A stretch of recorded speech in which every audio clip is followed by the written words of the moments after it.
tapi sedikit orang bisa menjadi contoh. Ngasih contoh mah gampang, jadi contoh susah.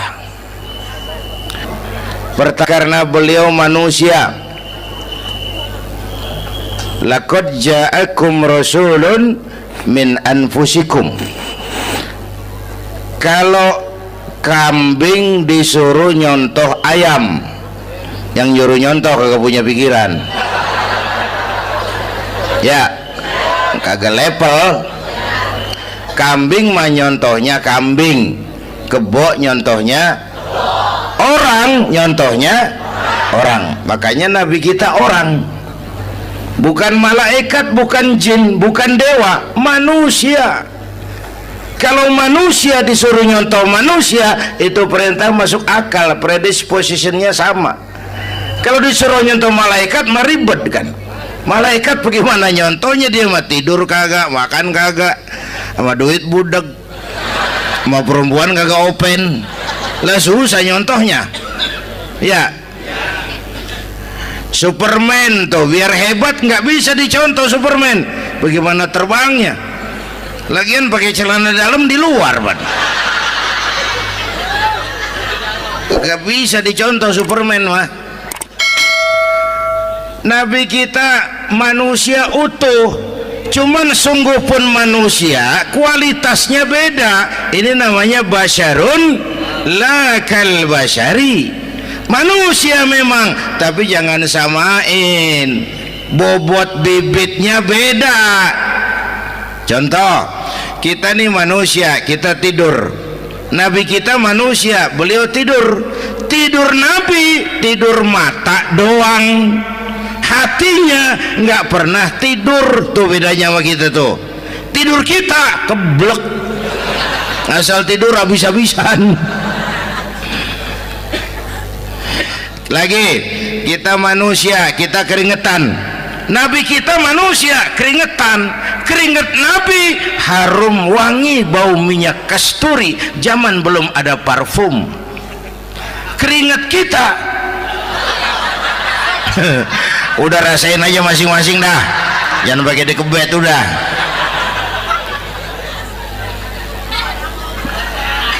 Contoh lagi, kita nih manusia nih, kita beludah nggak? Nabi kita manusia, beliau juga beludah. Ludah Nabi obat, ludah Nabi. Itu kan waktu mau hijrah kan sama Sayyidina Abu Bakar, sampai di Gua Sur, Sayyidina Abu Bakar bilang, saya turun duluan ke gua ya Rasul. Ngapain? Bersihin gua, takut ada binatang berbisa. Silakan turun. Sayyidina Abu Bakar bersihin gua, bener tuh, tangannya digigit kalajengking, sakit, ngebet, bengkak. Kalajengking Arab ya, emang di Arab kejadiannya. Wuher nyaut aja bener, ditahan aja, udah aman ya Rasul, silakan turun. Lama-lama dalam gua berduaan kelihatan juga Sayyidina Abu Bakar mukanya pucat. Nabi tanya, mabalu kayak Abu Bakar? Abu Bakar kenapa? Nggak apa-apa. Berat meninggalkan Mekah? Enggak. Malas hijrah ke Madinah? Enggak. Takut diubur-ubur Quraisy? Orang kata enggak, itu mah enggak. Lah kenapa muka kamu pucat? Tangan digigit kalajengking. Ngapa nggak ngomong dari tadi? Saya nggak mau nyusahin Tuhan ya Rasul, biar saya tahan, asal jangan nyusahin Tuhan. Jangan begitu kau. Sini tanganmu, diambil sama baginda Nabi. Bismillahirrahmanirrahim. Cuh, diludahin, ringkes, sembuh saat itu juga. Ludah Nabi. Pengen tahu kita yang ludahin, bengkak campur koreng.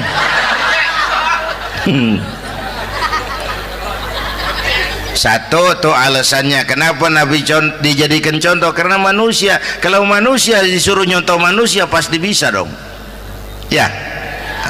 Yang kedua, karena tadi kata Bang Haji Omar, pribadinya itu pribadi yang multidimensi. Mau nyontoh apa? Pak saya ini pengusaha Pak. Nabi umur 9 tahun udah ke Syria tuh dagang lintas negara Syam tuh. Saya jenderal Pak. Nabi mimpin tentara di medan perang Mas. Saya mau balik Pak. Nabi dakwah Bung. Saya guru Pak. Nabi ngajar Mas. Innama bu'istu mu'alliman. Aku diutus sebagai guru, guru umat, guru bangsa. Saya politisi Pak. Nabi diplomat ulung Bung. Saya presiden Pak. Nabi mimpin bangsa dan negara Mas. Saya kepala rumah tangga Pak. Nabi punya anak bini Bang. Ayo lempengan mana dulu cari ngomong. Malah Nabi Isa tuh nggak bisa jadi contoh bagaimana membina rumah tangga bahagia. Bagaimana membina rumah tangga bahagia menurut contoh Nabi Isa? Nggak ada Mas. Kenapa? Nabi Isa belum sempat kawin.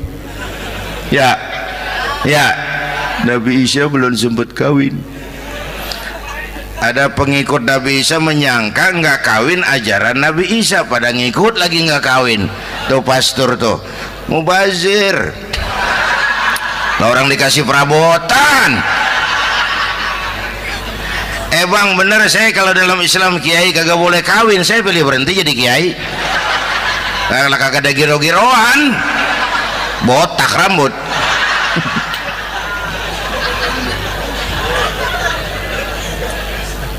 Makanya Bang Haji Umar cerita poligami saya girang banget tadi. Bukan yang ngomong ahlinya soalnya.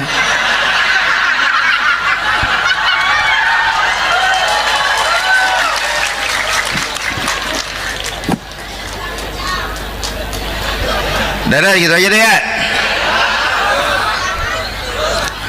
Nah kata Imam Busair nih yang dahsyat, ka'annahu wa huwa fardun fi jalalatihi fi askarin hina talqahu wa fi hasham. Sepertinya kehebatan Rasulullah itu sama baik sendiri maupun di tengah tentara. Artinya begini, orang hebat banyak, tapi yang hebat di mana-mana susah nyarinya. Baginda Rasul ini lagi duduk hebat, lagi jalan hebat, ada di pasar hebat, lagi di masjid hebat, di medan perang hebat, di depan anak-anak hebat, di mata musuhnya hebat, di depan sahabatnya hebat, di mata istrinya hebat, di mana-mana hebat. Lah susah nyari orang begini Bang. Ya kita mah hebat juga setempat. Di kantor hebat, sekantor orang diomelin. Di kantor, pulang ke rumah dikeplak sama bininya diem aja. Nih di depan bininya dia kagak hebat dia mah.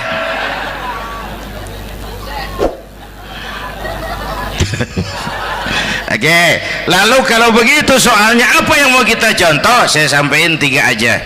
Pertama, Nabi kita ini tokoh yang sejak kecil udah ditempa kesusahan. Bu, tadi kata Bang Haji, Islam mengangkat derajat kaum perempuan karena perempuan banyak melahirkan orang besar. Lihat Sayyidah Aminah, ibunda baginda Nabi, melahirkan anak pertama tanpa didampingi suami. Meninggal suaminya, sedih hatinya, remuk perasaannya, tapi tegar jiwanya. Dilahirkannya bayi bernama Muhammad, diasuhnya penuh kasih sayang, diantarnya menjadi orang besar dan memang dibesarkan oleh Allah. Itu contoh tuh Bu. Bilangin anak-anak tong, bocah Nabi ngangon kambing tong, sekolah tong, jadi orang gede. Baba lu tibang tamat SD, lu sarjana lu. Baba lu cuman jadi RT, lu jadi camat lu. Biarin malu baba lu pala jadi kaki, kaki jadi pala, asal lu terus sekolah. Bu, anak sekolahin, gelang doang digedein lu. Nih kan kita Betawi nih pendidikan ngentengin banget kotaan. Udah dong, jangan tinggi-tinggi sekolah udah. Ngapa mak? Baba lu kagak sekolah hidup noh. Hidup dong, pun jamu monyet juga hidup. Bu, anak sekolahin.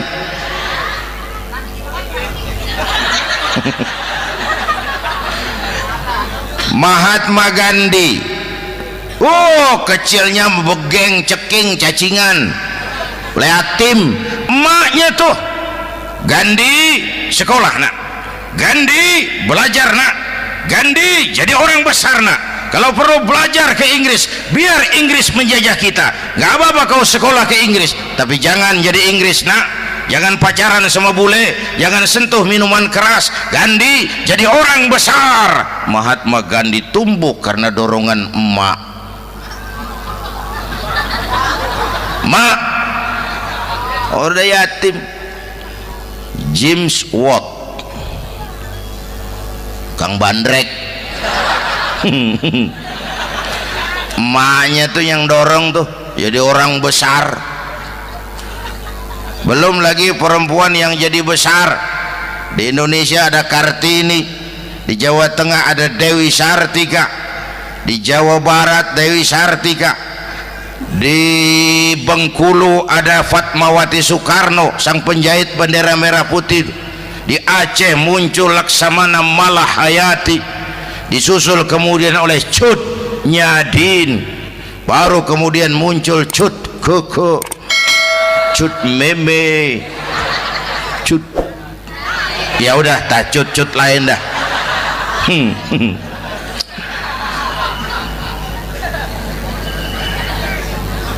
Nabi ke remajanya nggak dikolokin, tegar, tahan bantingan, nggak cengeng.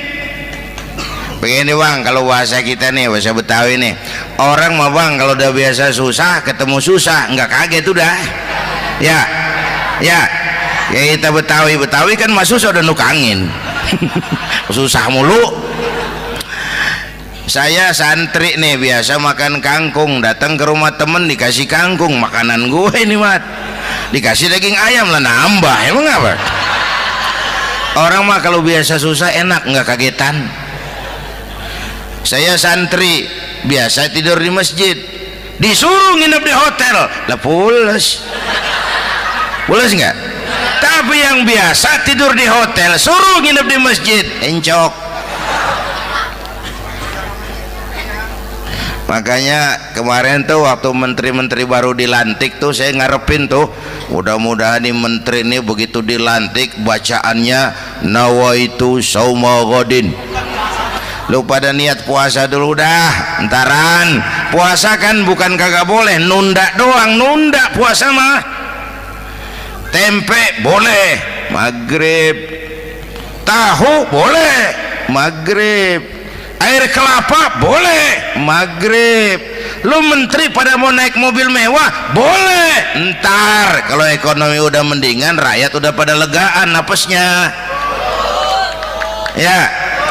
Ya sebab apa? Itu duit buat mobil para menteri kan duit negara, duit negara kan duit rakyat, duit rakyat kan duit gue juga, itu ada di situ, gue bayar pajak. Sayangnya kebanyakan pejabat kita asal dilantik aja bacaannya Allahumma lakasumtu, niat buka puasa. Orang buka puasa kan kemaruk apa jadi gares ya. Bu, jadi benar Islam mengangkat harkat, derajat, martabat kaum perempuan. Kata Bang Haji Umar tadi, dengar nggak tuh? Waktu Nabi ditanya, ya Rasul, siapa yang paling harus saya taati di dunia? Ibumu. Setelah itu ibumu. Setelah itu ibumu. Setelah itu bapakmu. Ibu 3 kali disebut, bapak coba pikirin, ibu 3, bapak 1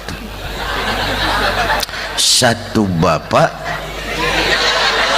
Ini bagaimana ngitungnya, jadi kerok begini nih ngitung nih.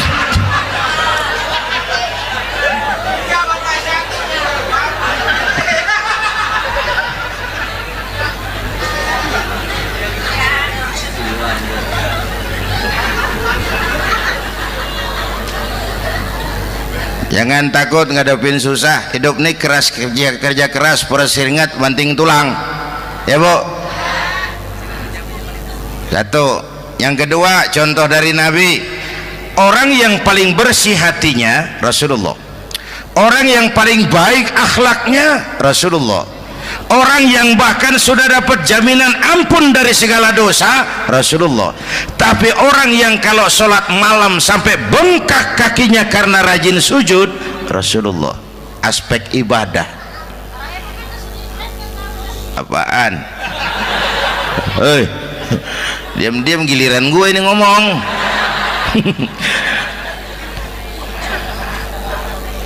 Lo ngomong lagi udah gue pulang. Canda neng. Udah gantian ya. Ya. Apaan urusan?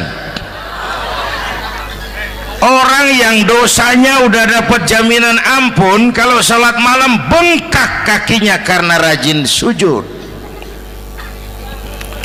Saya tahu di sini juga banyak yang kakinya bengkak. Semurat.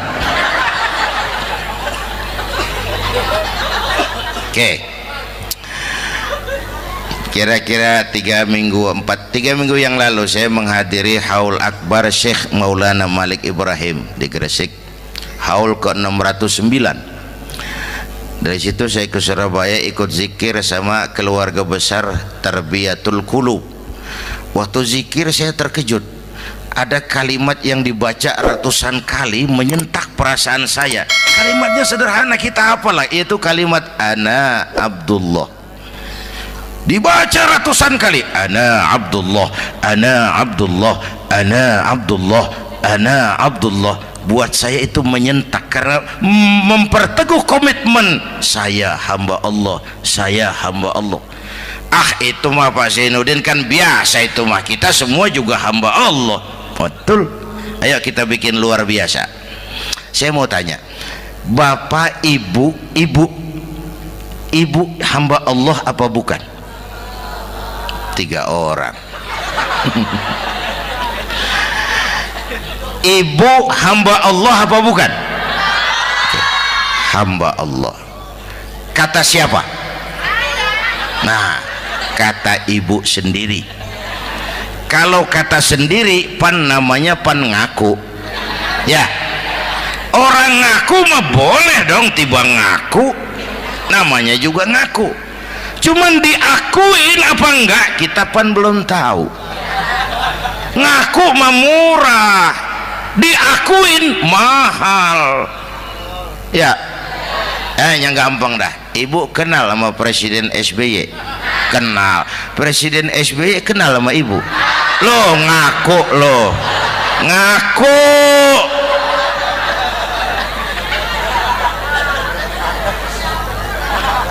Saya hamba Allah, kata saya. Berapa banyak orang mulutnya hamba Allah, perbuatannya menyatakan dia hamba dunia, hamba harta, hamba jabatan, hamba setan, budak nafsu. Nggak sesuai ucapan sama perbuatan. Yuk jadi hamba Allah yang beneran. Jangan separuh-separuh, kita mapan asal sakit mah hamba Allah. Ya Allah, ya Allah, lagi sakit, sehat ya dikit, keder, nyari masjid nggak ketemu.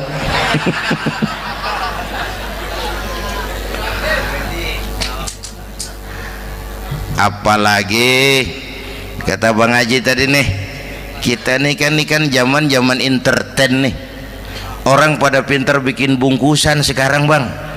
Ya, abad entertain, orang pada bangun pencitraan. Tadi itu kiai sama dukun tipis bedanya. Dukun pada pasang iklan sekarang, ketik reg.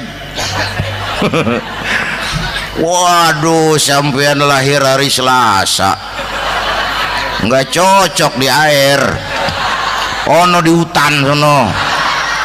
Larang udah dagang es jadi berhenti, nggak cocok di air.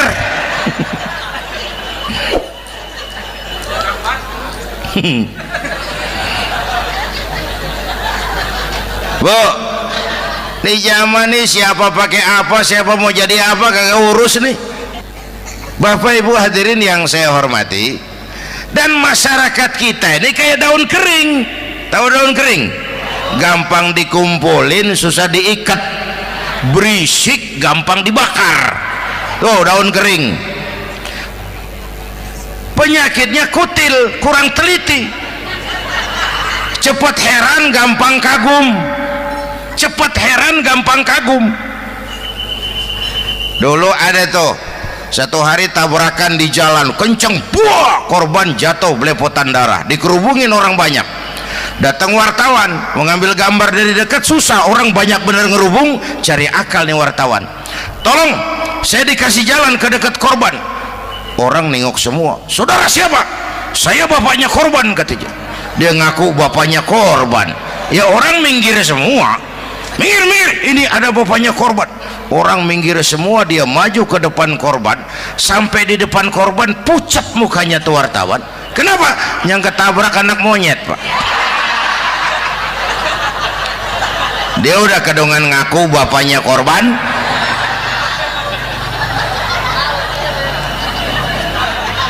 Bu, ini cerita pendek tapi pesannya lumayan nih.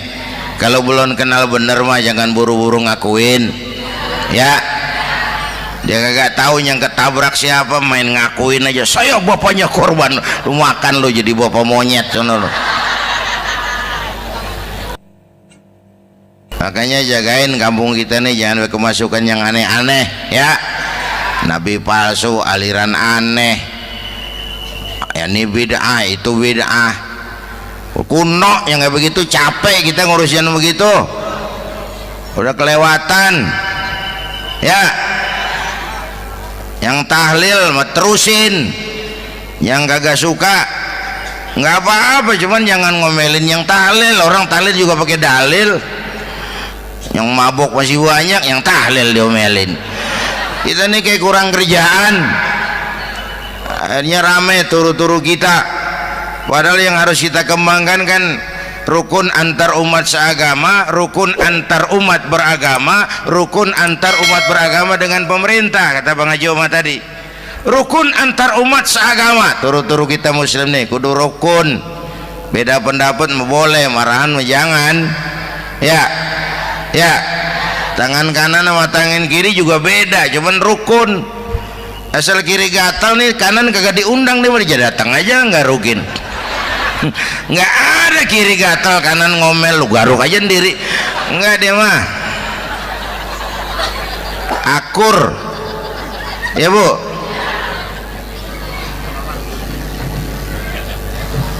Yang kedua, rukun antar umat beragama. Islam ini rahmatan lil. Yang ketiga, rukun antar umat beragama dengan pemerintah. Ini mah kita kan bermasyarakat sama juga sembahyang berjamaah, ada imam, ada makmum, ya. Nih rakyat kalau jadi pemilih yang pintar ke depan, mau memilih wali kota kayak gubernur kayak presiden kayak. Sebab apa? Sholat berjamaah kan siapa makmum kagak penting, Bang. Makmum mah siapa aja boleh, ya. Tiba ngikutin dia mah, ngaji dia mah gimana kayak nggak ada bab pemilihan makmum. Nggak usah, makmum mah kagak usah dipilih, siapa aja boleh, ya. Bang, tuh orang budak, Bang, boleh jadi makmum. Bacanya kagak fasih, boleh jadi makmum. Ketinggalan satu rakaat, boleh jadi makmum. Tapi nggak tiap orang boleh jadi imam. Siapa yang dipilih jadi imam? Pertama, a'lamuhum, kata Nabi. Orang yang paling alim di kampungmu siapa? Angkat jadi imam. Yang paling alim, bukan yang paling tua. Tua juga kalau kejemur kisut. Dulu tuh Nabi Adam waktu diangkat jadi khalifah kan bekalnya apa? Wa 'allama Adam al-asma'a kullaha. Al-asma' ay al-ulumul katsirah. Dulu zaman Fir'aun perang sihir sama Musa, sekarang perang visi dan misi. Punya ilmu, Bu, ngerti urusan dari tetek sampai bengeknya. Kalau ngikutin imam yang alim pan enak, bisa dipertanggungjawabkan. Hati-hati milih pemimpin, maksudnya, Bu, jangan terjebak oleh penampilan. Emas pasti kuning, Benar? Apa semua yang kuning pasti emas? Udah paham dulu. Subhanallah, sangat luar biasa tausiah yang sudah disampaikan oleh guru kita Al-Maghfurullah Kiai Haji Zainuddin MZ. Sahabat beriman yang dimuliakan Allah, tetaplah di channel ini karena masih banyak lagi hal-hal menarik yang akan disampaikan oleh guru kita Al-Maghfurullah Kiai Haji Zainuddin MZ. Maka dari itu tetaplah di channel ini dan mari kita lanjutkan kembali. Selamat mendengarkan. Ustadz, kenapa? Di kampung saya ada 2 orang alimnya sama. Yang mana yang jadi imam? Afsahuhum, yang lebih fasih lidahnya. Yang satu alim pelok, yang satu alim kagak pelok. Nah, yang kagak pelok suruh jadi imam. Kenapa? Nggak sah orang fasih bermakmum kepada imam pelok. Ustadz, imam pelok, makmum pelok semua. Sah. Namanya kampung pelok, biarin, susah diurusin udah itu. Apa sih artinya fasih? Yang enak deh, nyambung. Pegel kalau punya pemimpin kagak nyambung sama rakyat. Ya, rakyat mau yang ngidul deh ngalor, rakyat mau yang ngulon deh ngetan. Lah kan capek rakyat, kagak nyambung. Makanya kalau jadi imam pesan Nabi, idza amma ahadukumun nas falyukhaffif. Kalau kamu jadi imam, ringankan sholat kamu. Itu makmum nggak sama kekuatannya. Jangan panjang-panjang kalau jadi imam, kudu tahu keadaan makmum. Tuh makmum ada yang udah tua rentak, diri aja udah gemeter. Ada yang punya darah tinggi, kalau sujud kelamaan palanya ngebet. Ada yang udah janji tuh makmum habis sembahyang mau terima duit. Kalau imam kelamaan, kalau saudan makmum. Ya, nyambung. Jangan udah diangkat jadi imam saenake dhewe. Salat isya berjamaah, rakaat pertama selesai Fatihah Yasin. Makmum ikut mengikut, cuman bari ngancem. Besok gua tawiatin balik lagi udah. Kagak nyambung. Kalau nggak nyambung tuh capek, Bu. Jangan tersenyum kepada orang buta, jangan berbisik kepada orang tuli. Kagak nyambung. Orang buta diajak senyum, bagus sih maksudnya, cuman kan rada mubazir. Orang kagak paham. Cari pemimpin yang nyambung. Kalau memang masyarakatnya suka tahlil, cari pemimpin yang suka tahlil. Rakyatnya suka maulid, cari pemimpin yang suka maulid supaya nyambung, kagak pegel kita.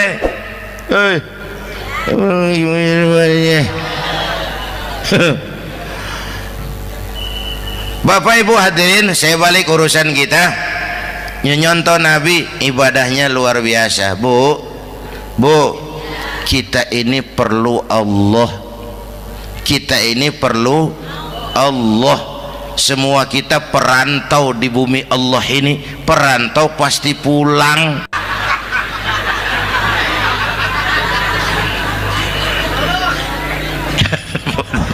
Bolot, bodoh kalau ada perantau.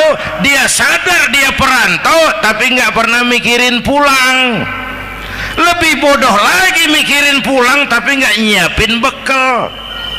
Yang tadi Bang Haji Omah udah bilang tuh, muda mati. Ya, kadang-kadang engkongnya segar banget, cucunya mati. Ya, perantau mah mesti pulang. Sini mah kita ngendon doang, ngendon taran.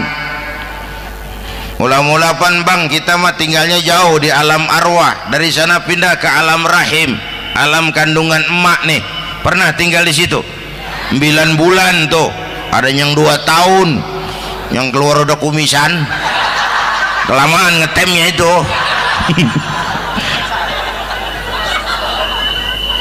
Dari sisi ini mau pantas ibumu, bapakmu, karena alam rahim, fisik dan psikis emak lebih capek dari kita bapak. Kita mah orang laki mah, kita mah pan investor gitu mah, nanam modal doang. Yang ngolah pabrik kan emak tuh, ya mak. Pabrik.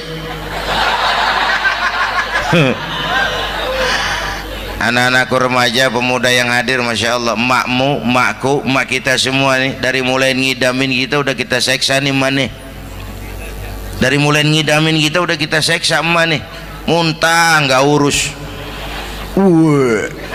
Mending ada yang dikeluarin mah enak, lega. Ini kagak ada apa-apanya.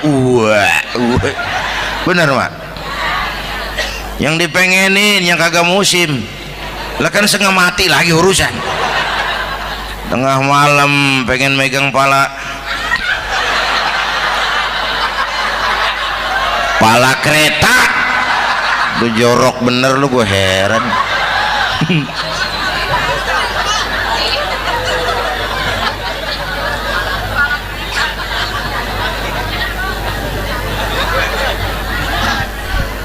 Bapak Ibu hadirin, yang ketiga terakhir, contoh dari baginda Nabi, modal utama perjuangannya adalah akhlak.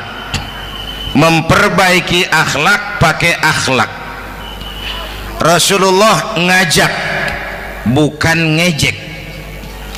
Rasulullah merangkul, bukan mukul. Rasulullah pakai argumen, bukan pakai sentimen. Tujuannya adalah kebenaran, bukan menang-menangan. Prinsip dakwahnya basyiru wala tunafiru, yassiru wala tu'assiru. Gembirakan orang, jangan ditakut-takutin. Mudahkan urusan orang, jangan dibikin sulit. Di masyarakat memang mendingan rakyat rendah berakhlak tinggi daripada pejabat tinggi berakhlak rendah. Dulu tahun 50-an orang kita kalau pergi haji ke Mekah 6 bulan. 6 bulan tuh orang udah pada lupa aja baru pulang. 6 bulan yang ada cuman kapal laut, Mekah Madinah onta, banyak rampok lagi di gurun pasir Baduy itu. Dulu orang tua kita belajar manasik, kalian belajar silat. Sekarang karena kemudahan kemajuan ilmu menciptakan Boeing memotong waktu 5 bulan, orang pergi haji cukup sebulan. Bapak Ibu hadirin yang saya hormati, oleh karena itu menjaga nilai-nilai akhlak itu penting. Kepada siapa kita harus berakhlak? Pertama, kita harus berakhlak kepada Allah. Bagaimana caranya? Jangan menyekutukannya dengan sesuatu pun. Yang kedua, jangan menyembah kecuali hanya kepadanya. Yang kedua, kita harus berakhlak kepada sesama tadi itu. Yang ketiga, kepada lingkungan. Saya dulu masih zaman ada almarhum kakek saya, engkong. Kampung saya banjir, air masuk ke rumah. Saya teriak, "Kong, banjir, Kong." Engkong saya ketawa, "Biarin, bukan salah air." Habis, salah lo. Salah kita bagaimana, Kong? Lah lo tempat air lo tempatin. Yang punya tempat datang ya kagak ngerti, ini tempat gua, ini di sini nggak pada lo, lah banjir. Engkong saya nggak makan bangku sekolahan, tapi wise pak. Air kan bukan musuh, air kan temen kan kudu punya tempat. Lalu kagak punya tempat, pantas kemana dengan ayam, banjir. Ya, dulu saya remaja ngaji babul istinja, kiai ngajar makruh buang air kecil di tanah berlubang. Saya tanya, kenapa makruh kiai? Pertama, untuk alasan kesehatan, siapa tahu di lubang yang kamu kencingi ada gas beracun. Kalau tidak kiai, kalau tidak maka artinya melindungi binatang yang ada di dalam lubang. Siapa tahu di lubang yang kamu kencingin ada semut sedang rapat membahas laporan Susno 2Ji. Apa dosanya lalu mati dikencingin? Ini namanya rahmatan li semut. Saya mau bilang alam sekarang tidak seramah dulu karena kita juga nggak ramah sama alam. Bapak Ibu hadirin yang saya hormati, padahal watak Islam rahmatan lil alamin. Alhamdulillahirabbil alamin. Demikian kajian yang sangat luar biasa yang sudah disampaikan oleh guru kita Al-Maghfurullah Kiai Haji Zainuddin MZ. Tentunya banyak sekali ilmu, hikmah dan manfaat yang bisa kita jadikan pelajaran dalam kehidupan kita sehari-hari. Sahabat beriman yang dimuliakan Allah, mari kita doakan guru kita, semoga beliau dilapangkan kuburnya dan diampuni segala dosa-dosanya. Amin ya rabbal alamin. Dan buat sahabat semua yang sudah setia menyimak tausiah ini sampai selesai, saya ucapkan terima kasih banyak. Semoga Allah Subhanahu wa taala senantiasa selalu melimpahkan segala rahmat dan karunia-Nya kepada sahabat semua. Selalu diberikan kesehatan, dimudahkan segala urusannya, dan dilancarkan rezekinya. Amin ya rabbal alamin. Sampai bertemu lagi di kajian berikutnya. Wabillahi taufiq wal hidayah, waridha wal inayah. Wassalamualaikum warahmatullahi wabarakatuh. Setelah kita mendengarkan bersama kajian yang sangat luar biasa dari guru kita Al-Makfurullah Kiai Haji Zainuddin MZ, sekarang mari kita lanjutkan aktivitas kita masing-masing. Doa dan harapan saya semoga sahabat semua selalu diberikan kesehatan, dimudahkan segala urusannya, dan dilancarkan rezekinya. Amin ya rabbal alamin. Sampai bertemu lagi di kajian berikutnya. Wabillahi taufiq wal hidayah. Wassalamualaikum warahmatullahi wabarakatuh. Assalamualaikum